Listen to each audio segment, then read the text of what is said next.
Of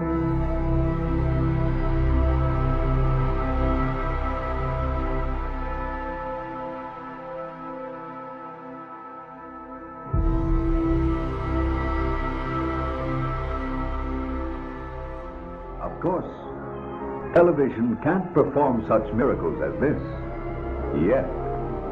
But perhaps there's no harm wishing that it could.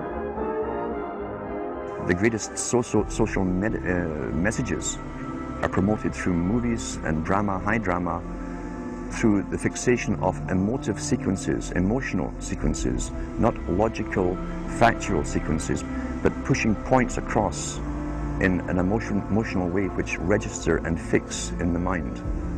So emotional content is very, very important, rather than going through an actual discussion or an argument using logic and facts. There's no debate.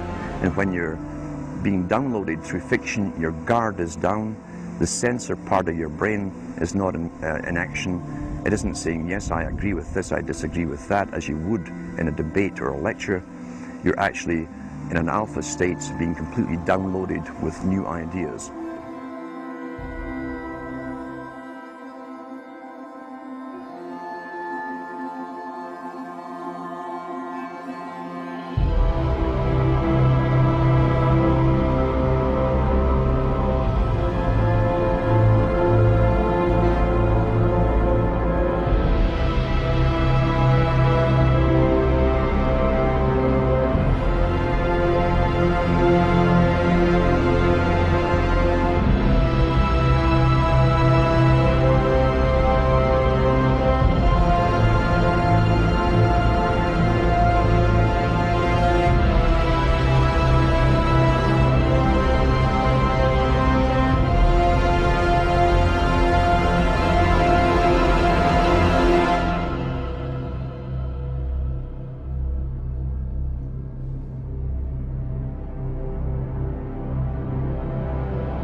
And Morales and people of that ilk stayed in apartment houses during preparations for the big event. Their addresses were very subject to change, so that where a fellow like Morales had been one day, you're not necessarily associated with that same address the following day. In short, it was a very mobile experience.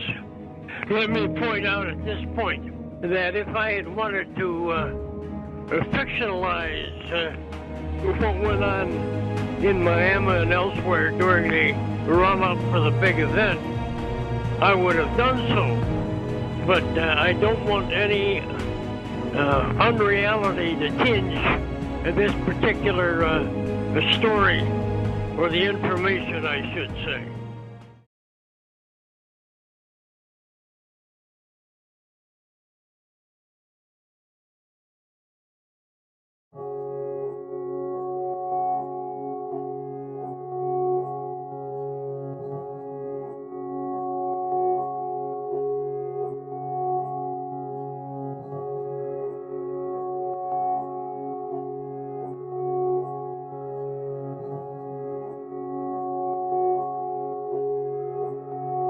Bill Cooper, thanks for being with us today. Let's talk about the JFK assassination. CIA plot? Well, from the top secret documents that I read while I was in Naval Intelligence, it concerned the Central Intelligence Agency, the Secret Service, Division 5 of the FBI, and the Office of Naval Intelligence, and that's why I was able to view these documents. Now, why would the CIA and the security community want to kill the president? From what I understand and from what I read, Bob, they viewed President Kennedy as a security threat. And I'm not sure exactly what that means. But the documentation clearly said that the assassin was the driver in the car in which he was riding in Dallas on that day, and it was plainly visible in a film withheld from the public. Now, you brought that film with you. Let's take a look at that if we can. Here's the film. Go ahead and narrate this for us, will you? Well, it took me 16 years to find this film because it has really been withheld. And what you're seeing here is the motorcade on Elm Street passing in front of the book depository building. Kennedy has been shot in the throat, and Jacqueline is pulling him toward her, trying to comfort him, and she's in shock. At this time, you see the driver turn around with a pistol in his left hand, firing over his right shoulder, and shoots the president directly in the head. Here's a repeat of it, yeah. The weapon, watch the driver, his name is William Greer. He was, in fact, a Secret Service agent. The weapon is an electrically operated, gas-powered assassination pistol built especially for the Central Intelligence Agency. You don't see any puff of smoke from... That's correct. Because what you think is a pistol there in the right-hand corner, lower right-hand corner. That's correct. It is. Why is that? Well, it's an air-operated pistol. It's pneumatic.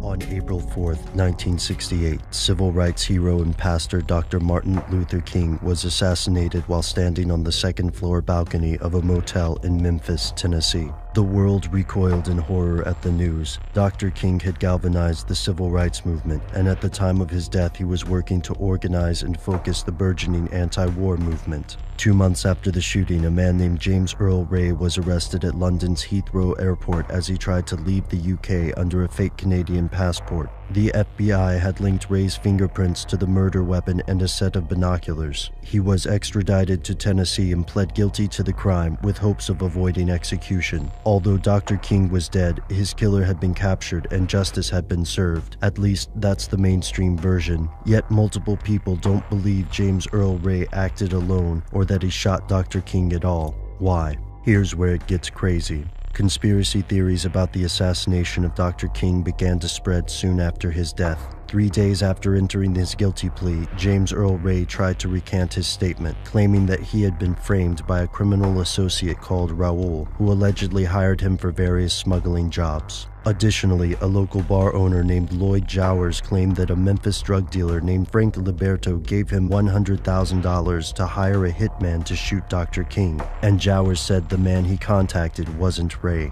But the conspiracy theories don't end there. One of Ray's lawyers, William Pepper, claimed that the US government was responsible for the assassination and had made a scapegoat of Ray.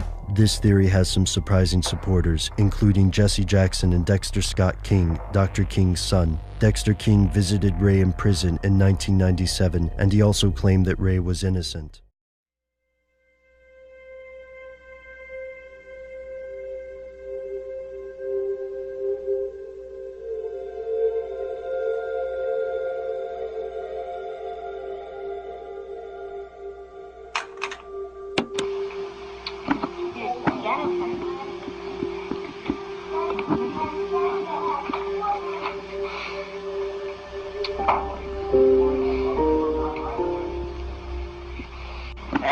John, could you please tell us what the situation is with you and you're entering the United States? A lot of people don't want me in, you know. They think I'm going to cause a violent revolution, which I'm not. And the others don't want me in because they don't want me to cause peace either, you know. Because peace is big, war is big business, you know. And they like war because it keeps them fat and happy. And I'm anti-war, so they're trying to keep me out, but I'll get in. You know, because they'll have to own up in public that they're against peace, you know. What can we, as the youth of Toronto, like, what can we do to try and help you? Help me by helping yourselves, you know, and the militant revolutionaries, ask them to show you one revolution that turned out to be what it promised militantly. That's take Russia, France, anywhere they're at it. What they do is they smash the place down, then they build it up again, and the people that build it up hang on to it, and then they become the establishment. Now you guys are going to be the establishment in a few years. It's not worth knocking it down because it's convenient to have the rooms and the machinery. The thing is to protest, but protest non-violently, because violence begets violence, you know, and if you run around wild, you get smacked, and that's it, you know, that's the laws of the universe. And they've got all the weapons, they've got all the money, and they know how to fight violence because they've been doing it for thousands of years, suppressing us. And the only thing they don't know about is non-violence and humour. And there's many ways of promoting peace. Do everything for peace. Piss for peace, or smile for peace, or go to school for peace, or don't go to school for peace. Whatever you do, just do it for peace. You know? It's up to the people.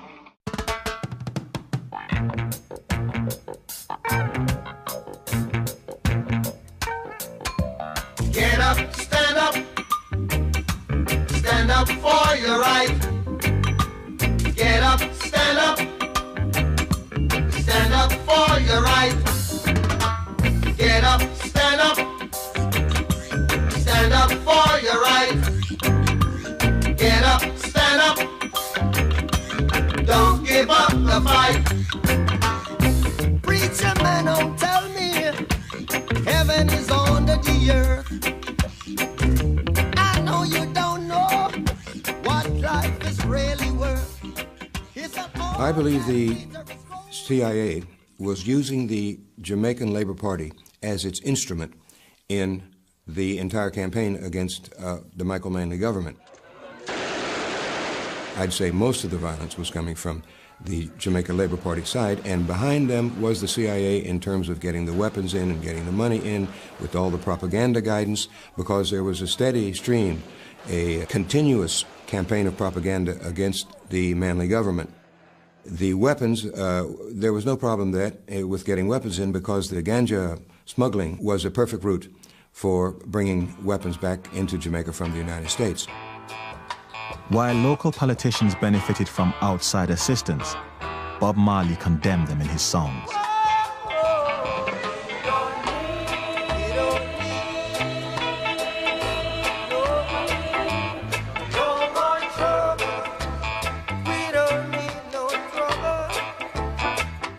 The CIA would look upon the radical political content of reggae music as dangerous, because it would help to create a consciousness among poor people, among the great majority of Jamaicans.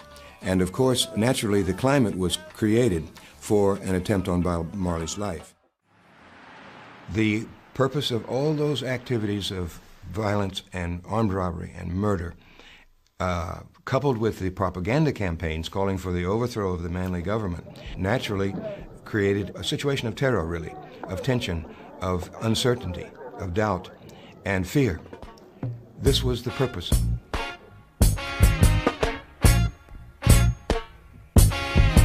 Until the philosophy which hold one race superior and another inferior is finally and permanently discredited and abandoned. Everywhere is war. It's a war that until they're no longer first class and second class citizens of any nation. One of the things I walked away from this documentary thinking is he should be alive today. Do you ever think that somehow, some way he could have been saved? Was it mismanagement of the medical situation and that he was so focused on other things? Should someone have just stopped and said, listen, it's just your toe? I don't know. I have some other theories about that, you know. Really? I'm going to explore that another time. But I got some other ideas, you know. I have some other ideas. It makes you... Totally destroyed. Well, everywhere is war. It's a war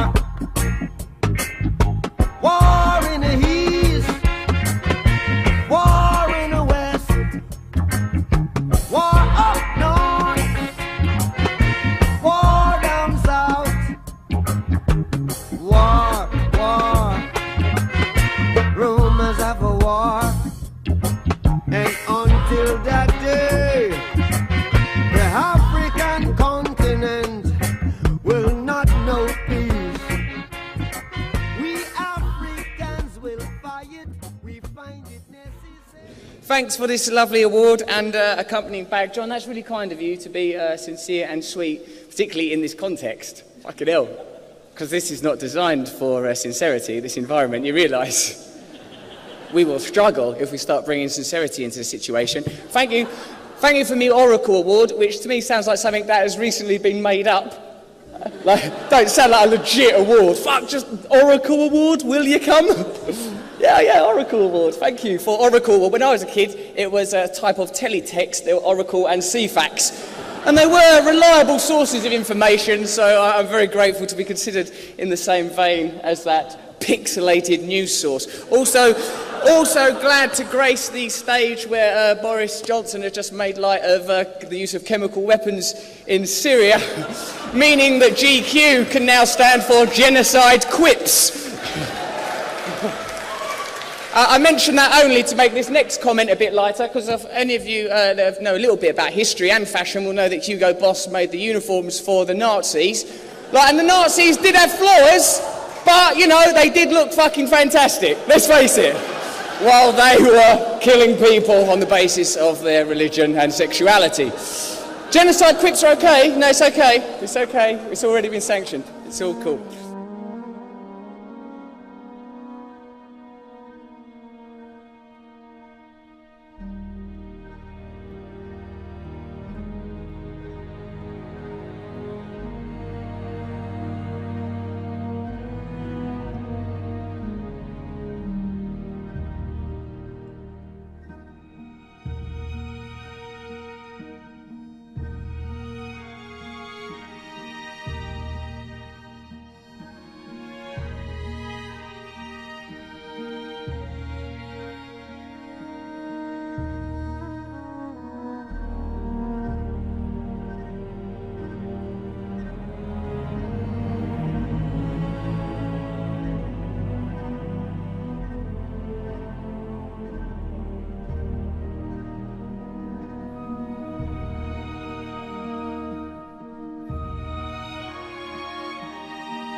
Check out this amazing comment we got from Tom Masson. Russell, I arrived back to England today from Tunisia. I was at the hotel during the shooting. All the news are talking about extremists who did the shooting, but there's no mention of the incredible job the hotel staff, the real Muslims, did today, not only keeping everyone calm and informed, but carrying on with their jobs as normal, which is pretty impressive.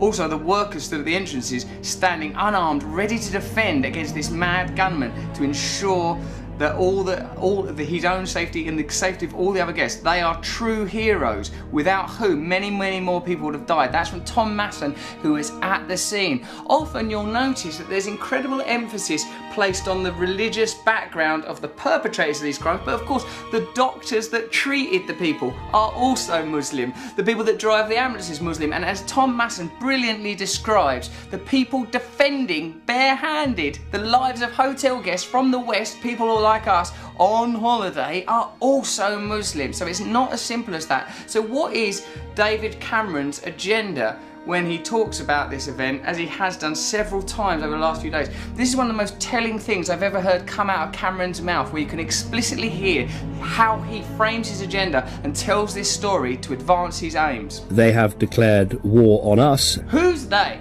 Who's they? There's an attempt here to connect every single atrocity or act of terrorism in the last 10 years. It's very interesting. And they are attacking our people at home and overseas, whether we like it or not. Well, obviously we don't like it, David. I quite like the old terrorism.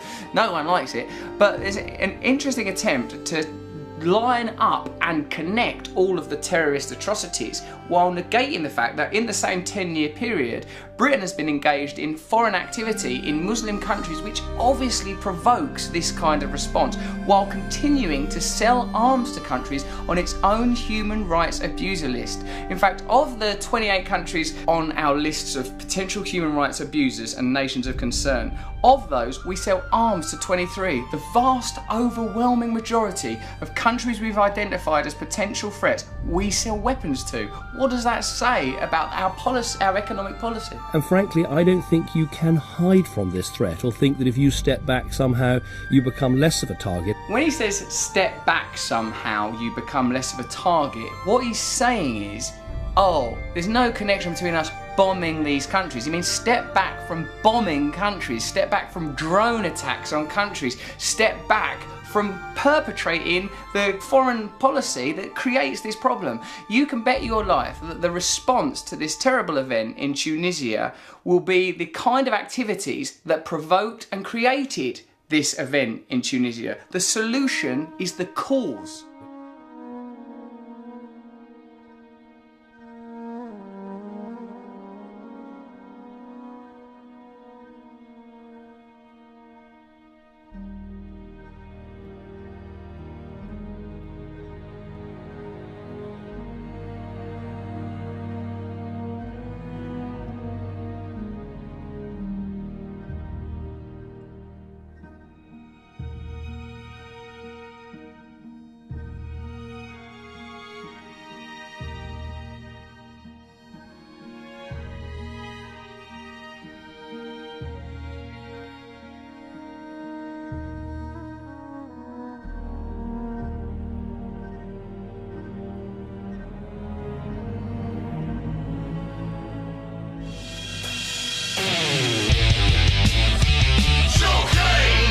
Russell Brand got a little hot water the other day. GQ magazine had some award show or some bullshit. The event was sponsored by Hugo Boss, and Russell Brand pointed out, cracked a joke about how Hugo Boss made the uniforms for the Nazis. Absolutely. It's like a brand. That's like saying, hey, McDonald's is fattening. I don't know, but I guess like it's, you know, if you're a big rich guy and you sponsor a fucking GQ award show, you put down like $1 million, let's say, to have some fucking scumbag call you a Nazi or bring up your Nazi past. Yeah. Well, we thought we left that in the past. They don't like that. They say never again over there is what they say. At the Hugo Boss headquarters? That's it. That's their slogan. Hugo Boss, never again. That's how they do it. Even Bayer Aspirin. Bayer Aspirin, Krups, the coffee maker. Bayer Aspirin, how are they tied to the Nazis? Siemens, probably. Bayer. IBM. Fanta Soda. Yeah. But no, Bayer, I mean, one of the dudes from Bayer used to perform experiments on Jewish people. Wow. IBM, a big thing. Yeah, that's how they kept track of everybody. Yep. They made database systems. Wow. Mercedes-Benz, it was Benz, not Mercedes. I believe Benz made some of the gas chambers. Benz was the, right, yeah. I mean, the whole thing. Mercedes, cool dude. Benz prick. Benz prick. What a dick, man. No, I thought Mercedes-Benz is named after his daughter. There weren't two dudes. Oh, it wasn't? No. I don't know. I thought there was Mercedes and there was Benz. No. Yeah. Benz was the guy. Mercedes-Benz is the company. Oh, I see. He just named it's like Johnson & Johnson. Yeah. One Johnson's good. But the other's evil.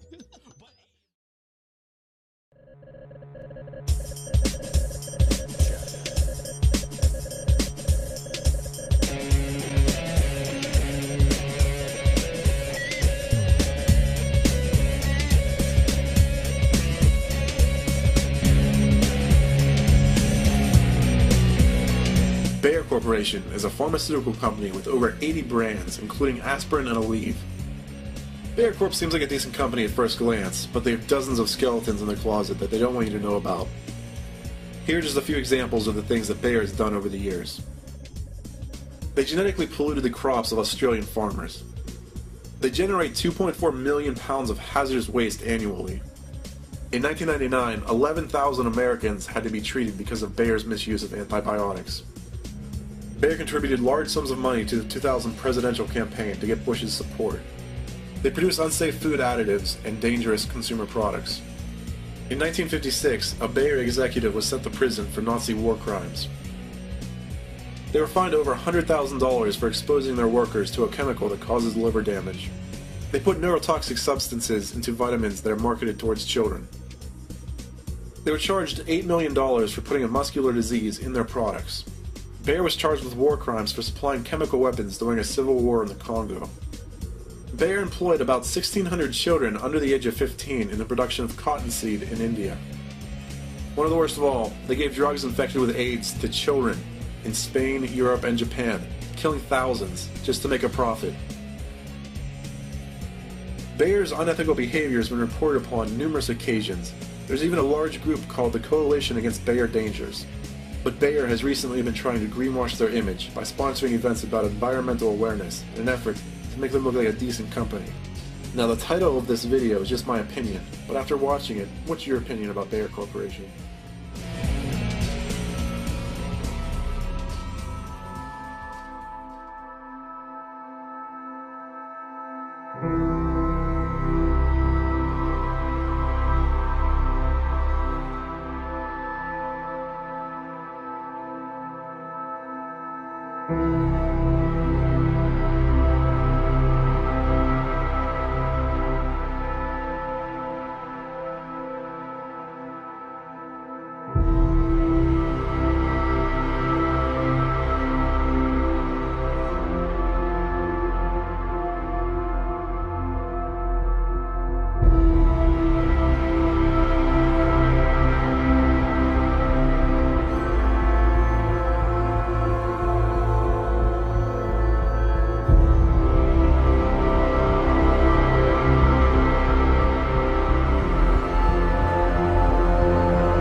Period of time geometrically to almost 6 billion people and could easily exceed 8 billion by the year 2020.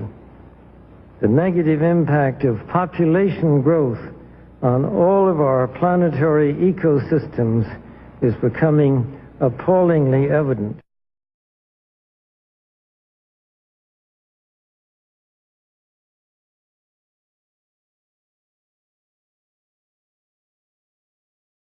No. No. What I've told you is my opinion. Well, you're the man. It is important to note, Nazi Germany's war effort was largely supported by two organizations, one of which was called IG Farben. IG Farben produced 84% of Germany's explosives, and even the Zyklon B used in the concentration camps to kill millions. One of the unspoken partners of IG Farben was J.D. Rockefeller's Standard Oil Company in America. In fact, the German Air Force could not operate without a special additive patented by Rockefeller's Standard Oil. The drastic bombing of London by Nazi Germany, for example, was made possible by a $20 million sale of fuel to IG Farben by the Rockefeller Standard Oil Company. This is just one small point on the topic of how American business funded both sides of World War II. One other treasonous organization worth mentioning is the Union Banking Corporation of New York City. Not only did it finance numerous aspects of Hitler's rise to power, along with actual materials during the war, it was also a Nazi money laundering bank, which was eventually exposed for having millions of dollars of Nazi money in its vaults. The Union Banking Corporation of New York was eventually seized for violations of the Trading with the Enemy Act. Guess who the director and vice president of the Union Bank was? Prescott Bush. our current president's grandfather, and of course our former president's father. Keep that in mind when considering the moral and political dispositions of the Bush family. You're the man. The media and banking monopolists now have the power to make or break political leaders around the globe. Why haven't the networks made a TV movie of the week about how the Bush family made their family fortune? The movie could be called The Awful Truth, starring George W.'s great-grandfather Samuel P. Bush, whose Buckeye Steel Castings Company supplies parts for Edward Harriman's railroads, who in turn provides rail shipments for John D. Rockefeller's Standard Oil, who in turn gets monopoly financing from the Rothschilds. The movie could be made into a TV series starring Samuel's son Prescott Bush as the managing director of a Nazi steel manufacturing plant in Poland called Silesian Consolidated Steel. In episode 1, Prescott Bush forwards American financing to his German partner Fritz Thyssen through the Union Banking Corporation in New York. Fritz Thyssen arranges a contract with Nazi Germany's IG Farben Company for free Jewish slave labor in Bush's steel manufacturing plant at the Auschwitz concentration camp. Episode 2 shows Skull and Bonesman Prescott Bush and Avril Harriman getting caught under Trading with the Enemy Act, as the U.S. government moves in and seizes all of their shares in Union Banking Corporation.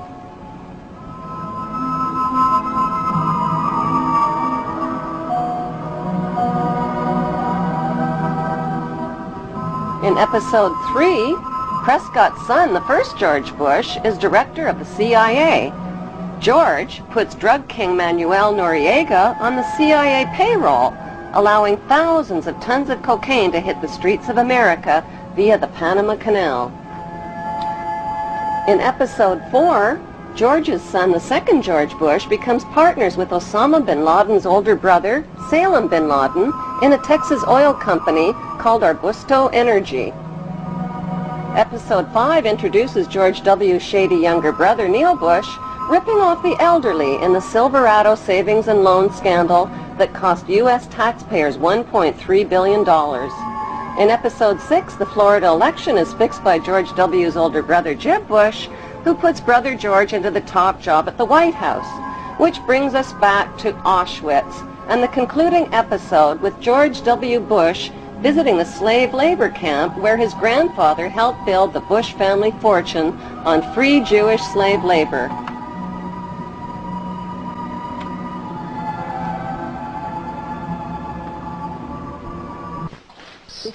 The sites are a sobering reminder of the power of evil and the need for people to resist evil. What opened Skull and Bones, the secret society? It's so secret we can't talk about it. What does that mean for America? The conspiracy theorists are going to go I'm on. sure they are. I don't know. I haven't seen the web. Number 322?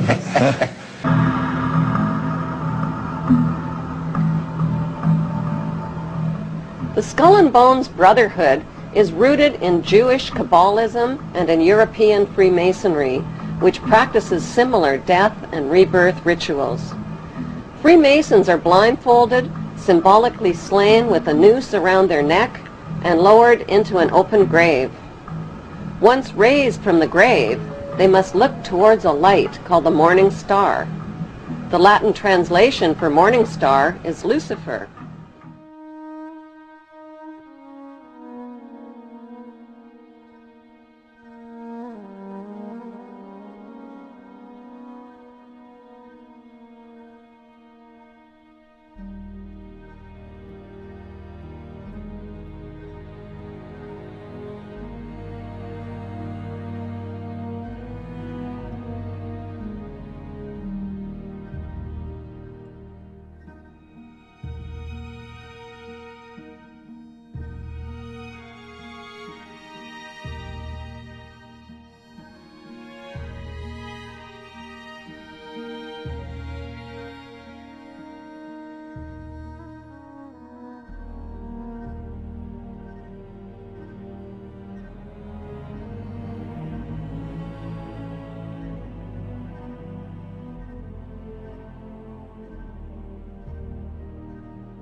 This series is about how those in power have used Freud's theories to try and control the dangerous crowd in an age of mass democracy.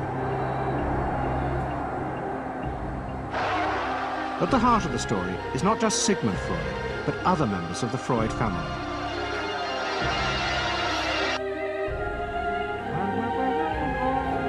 This episode is about Freud's American nephew, Edward Bernays. Bernays is almost completely unknown today, but his influence on the 20th century is nearly as great as his uncle's. Because Bernays was the first person to take Freud's ideas about human beings and use them to manipulate the masses.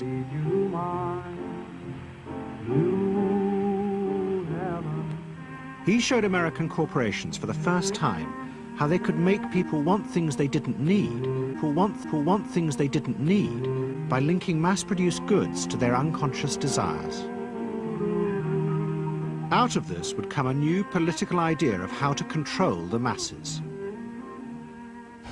By satisfying people's inner selfish desires, one made them happy and thus docile. It was the start of the all-consuming self, which has come to dominate our world today.